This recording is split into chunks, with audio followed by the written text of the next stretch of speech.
Ay mga mare mga pare, kumusta naman kayo ngayong araw?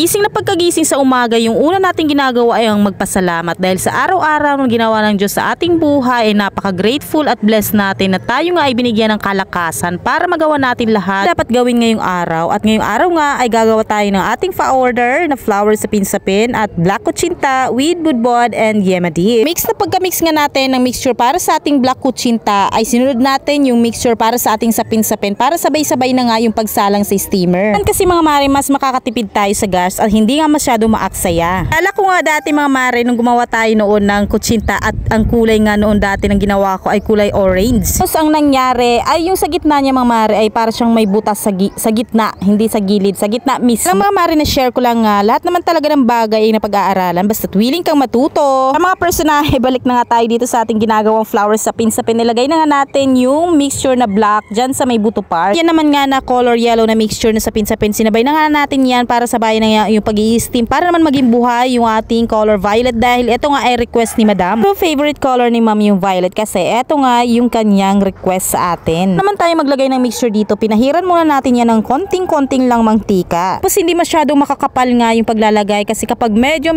makapal na nga yung mixture na ilalagay natin dito ay mahihirapan ka na sa pag-a-unmold. Iko pa nga yung pagluluto ng aming ulam na tinulang biik. Uy, tinulang manok. Seryoso na naman yan ng mga personahe, hindi ako sanay.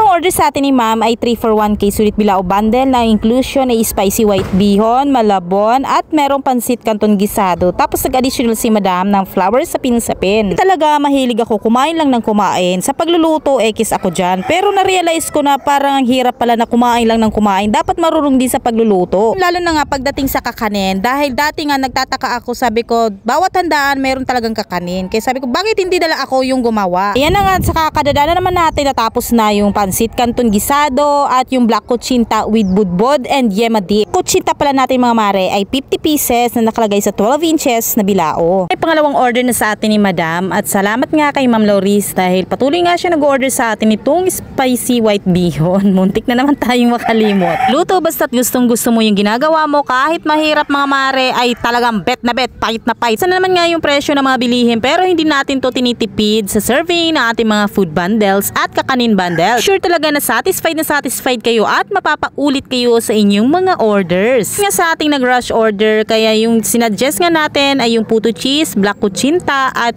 flower sapin-sapin din. Order sa atin na rush order ni Ma'am Annabel at eto nga ay for pick up at nakuha naman ni Ma'am yung order niya before the head of time. Kung yung mga orders, magpabook na kayo ng maaga dahil mas maaga, mas maganda. So yun lang muna mga mare for today's video. Thank you for watching!